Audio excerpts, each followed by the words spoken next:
2025 October 5 Siraj editorial. റോബോട്ടുകൾ നിർവഹിക്കട്ടെ ശുചീകരണ തൊഴിൽ.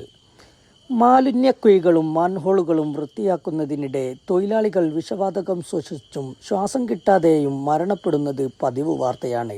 2016 ജനുവരി മുതൽ 2020 ഡിസംബർ വരെയുള്ള 5 വർഷത്തിനിടെ സെപ്റ്റിക് ടാങ്കുകളും അഴുക്കുചാലുകളും വൃത്തിയാക്കാൻ ഇറങ്ങിയ 340 തൊഴിലാളികൾ മരണപ്പെട്ടതായി 2021 ഫെബ്രുവരിയിൽ സാമൂഹിക നീതി ശാക്തീകരണ മന്ത്രാലയം ലോക്സഭയിൽ വെളിപ്പെടുത്തി. നാഷണൽ സഫായി കമ്മീഷൻ റിപ്പോർട്ട് പ്രകാരം 2018-2023 വർഷങ്ങളിൽ 700 മരണങ്ങൾ നടന്നിട്ടുണ്ട്. ഇതനുസരിച്ച് വർഷത്തിൽ ഇത്തരം 150ഓളം ദുരന്തമരണം നടക്കുന്നുണ്ട്.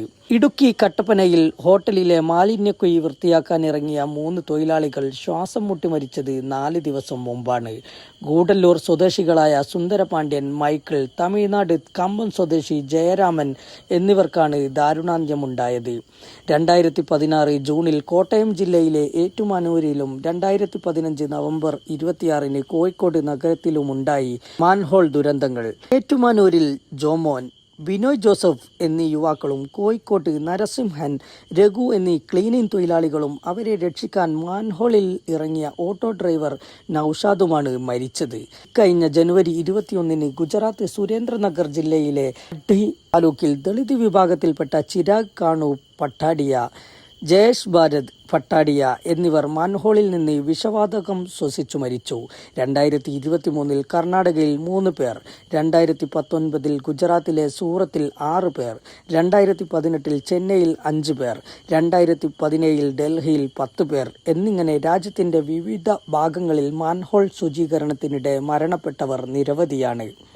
Mask, gloves, boots, oxygen cylinder തുടങ്ങിയ സുരക്ഷാ ഉപകരണങ്ങൾ അണിയാതെയും സജ്ജീകരിക്കാതെയും ശുചീകരണ തൊഴിലുകളിൽ ഏർപ്പെടുന്നതാണ് അപകടങ്ങൾക്കും ദുരന്തങ്ങൾക്കും മിക്കപ്പോഴും കാരണം. മതിയായ ഉപകരണങ്ങൾ നൽകാതെ ശുചീകരണ തൊഴിലിന് നിയമിക്കുന്നത് നിയമപ്രകാരം കുറ്റകരമാണെങ്കിലും ജോലി കരാറെടുക്കുന്നവർ പലപ്പോഴും ഇത് പാലിക്കാറില്ല. മാൻഹോളിനകത്തെ hydrogen sulphide, methane, sulphur dioxide തുടങ്ങിയ വിഷവാതകങ്ങൾ ശ്വസിച്ച് ഗുരുതര രോഗങ്ങൾ ബാധിച്ച് മരണപ്പെടുന്നവർ ആയിരക്കണക്കിന് വരും. ശുചീകരണ തൊഴിലാളികൾക്ക് ദേശീയ ശരാശരിയേക്കാൾ ആയുസ് കുറവാണ്. തോട്ടിപ്പണി ചെയ്യുന്നവരിൽ 60 വയസ്സിന് മുകളിൽ ജീവിച്ചിരിക്കുന്നവർ കുറവാണെന്ന് പഠനങ്ങൾ കാണിക്കുന്നു. സാങ്കേതികമായി ലോകം ഏറെ വളർന്നു. ഏതൊരു മനുഷ്യജോലിയും നിർവഹിക്കാൻ കെൽപ്പുള്ള റോബോട്ടുകൾ തൊഴിൽ മേഖല ഒന്നൊന്നായി കൈയടക്കിക്കൊണ്ടിരിക്കുന്നു. നിർമ്മിത ബുദ്ധി ഘടിപ്പിച്ച റോബോട്ടുകൾക്ക് മനുഷ്യനേക്കാൾ മെച്ചമായി തൊഴിലുകൾ ചെയ്യാൻ സാധിക്കും. എന്നിട്ടും നമ്മുടെ രാജ്യത്ത് തോട്ടിപ്പണി ഉൾപ്പെടെ മാലിന്യങ്ങൾ വൃത്തിയാക്കുന്ന ജോലികൾ നിർവഹിക്കുന്നത് ഇപ്പോഴും മനുഷ്യരാണ്.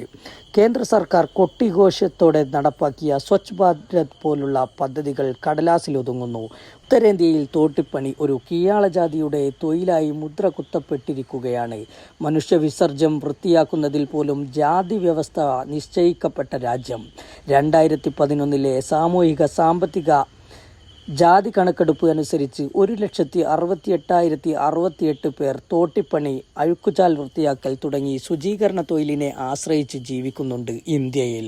2013 തോട്ടിപ്പണി നിരോധിച്ച് നിയമം പാസാക്കുകയും ഈ മേഖലയിൽ ജോലി ചെയ്യുന്നവരുടെ പുനരധിവാസത്തിനായി പദ്ധതി ആവിഷ്കരിക്കുകയും ചെയ്തിട്ടുണ്ട് പാർലമെന്റ്. തോട്ടിപ്പണി പൂർണ്ണമായും ഇല്ലാതാക്കണമെന്ന് 2023 ഒക്ടോബർ 20 സുപ്രീം കോടതി ഉത്തരവിടുകയും ചെയ്തു. ഒന്നും പ്രയോഗത്തിൽ വന്നില്ല. വികസിത രാജ്യങ്ങളിൽ പൊതുവെ അഴുക്കുചാൽ വൃത്തിയാക്കൽ ഉൾപ്പെടെ ശുചീകരണ ജോലിക്ക് റോബോട്ടുകളെയാണ് ഉപയോഗിക്കുന്നത്. സൗദി അറേബ്യ സമീപകാലത്താണ് എത്ര പ്രയാസകരമായ ഇടങ്ങളിൽ പോലും പ്രവർത്തിപ്പിക്കാൻ പറ്റുന്ന ക്ലീനിംഗ് റോബോട്ടുകളെ രംഗത്തിറക്കിയത്. റിമോട്ട് കൺട്രോൾ സംവിധാനത്തിലൂടെ പ്രവർത്തിക്കുന്ന റോബോട്ട് സംവിധാനം വഴി മാൻഹോൾ വൃത്തിയാക്കൽ തുടങ്ങി അപകടകരമായ പ്രവൃത്തികൾക്ക് മനുഷ്യരെ ആശ്രയിക്കുന്നത് ഒഴിവാക്കാനാകും.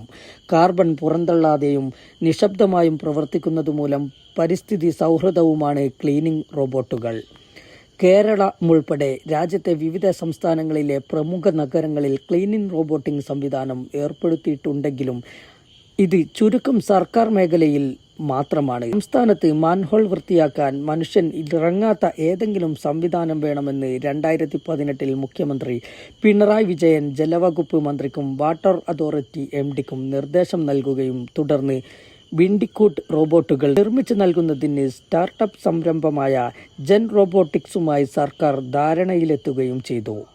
എന്നിട്ടും മാൻഹോൾ വൃത്തിയാക്കാൻ ഇപ്പോഴും മനുഷ്യരെ നിയോഗിക്കുന്നതും ജോലികൾക്കിടെ തൊഴിലാളികൾ വിഷവാതകങ്ങൾ ശ്വസിച്ച് മരിക്കാനിടയാകുന്നതും വേദനാജനകമാണ്. ഈ രംഗം പൂർണ്ണമായി യന്ത്രവൽക്കരിക്കുന്നതിനും അപകടകരമായ ശുചീകരണ തൊഴിൽ മേഖലയിൽ തൊഴിലാളികളെ നിയോഗിക്കുന്ന പ്രവണത അവസാനിപ്പിക്കുന്നതിനും അടിയന്തര നടപടി സ്വീകരിക്കേണ്ടതുണ്ട്.